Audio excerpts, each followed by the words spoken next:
Once upon a time in the middle of winter, when flakes of the snow were falling like feathers from the clouds, a queen sat at her place window, which had an ebony black frame, stitching her husband's shirts.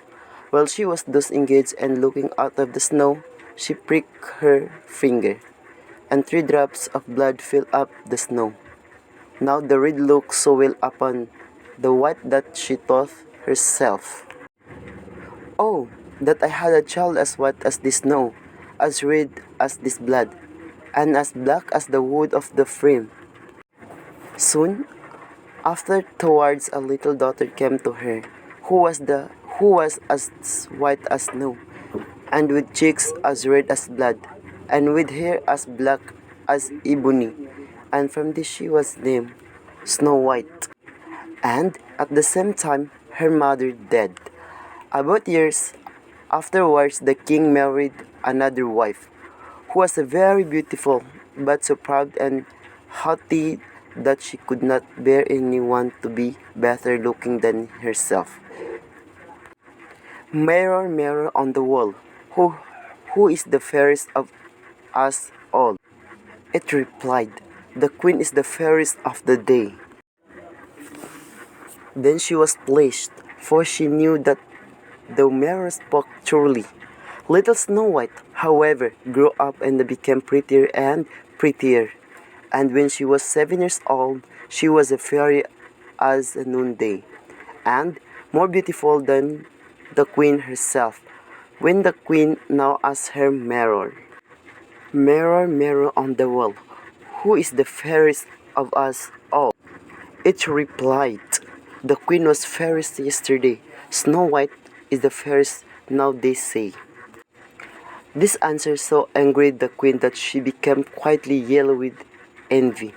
From that hour, whenever she saw Snow White, her heart was hardened against her, and she hated the little girl. Her envy and jealousy increased so that she had no rest day or night. And she said to a young huntsman, "Take the child into the forest. I'll never look up her again. You must kill her, and her me heart and tongue for token." The huntsman listened and took the maiden away, but when he drew out his knife to kill her, she began to cry, saying, "Ah, dear huntsman, give me my life. I will run into the wild forest," and never came home again. This speech softened in the hunter's heart, and her beauty so touched him that he had pity on her and said, "Well, run away, then, poor child."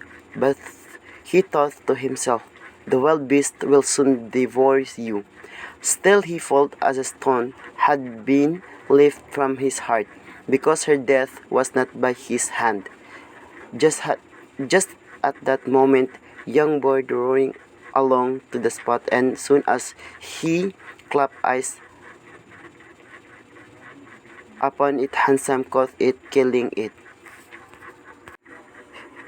Took its tongue and heart, I carried them to the queen, for token of his death. But now poor little Snow White was left, motherless and alone, and overcome with grief, she was buried at night's light, so many trees, and knew not which way turn. She ran till her feet refused to go further, and as it was getting dark, and she saw a little house near, she entered in to rest. In this cottage everything was very small, but very neat and elegant. In the middle stood a little table with a white cloth over it, and 7 little plates upon it, each plate having a spoon and a knife and a fork. And there were also 7 little mugs. Against the whole were 7 little beds arranged in a row, each covered with a snow white sheets.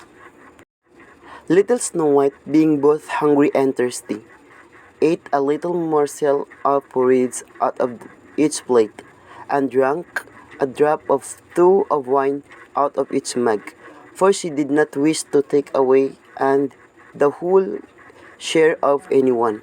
After that, because she was so tired, she laid herself down on the bed, but it did not suit. She tried another, but that was too long.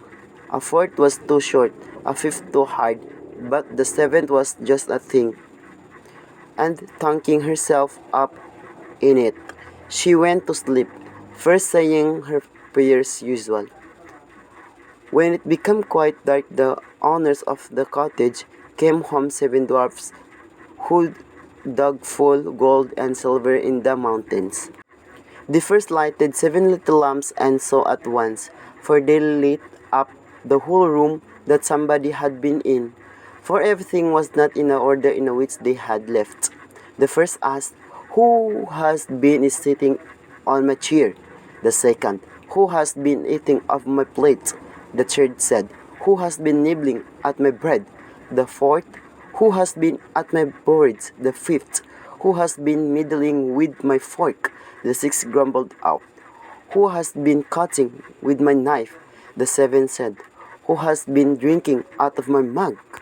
Then the first look around began again. "Who has been lying on my bed?" He asked, for he saw that sheds were tumbled.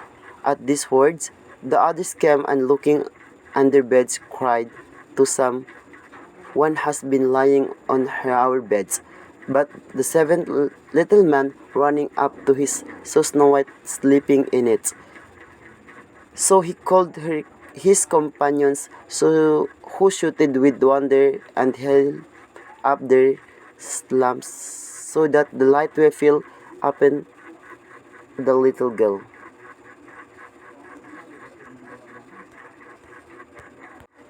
Oh heavens," said they, "what a beauty she is!"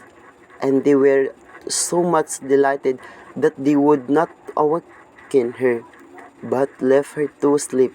And the seventh dwarf, in whose bed she was, slept with each of his fellows 1 hour, and so passed the night. As soon as morning dawned, Snow White awoke and was quite frightened when she saw the seven little men. But they were very friendly and asked her what she said cold. "My name is Snow White," was her reply. "Why have you come into our cottage?" they asked.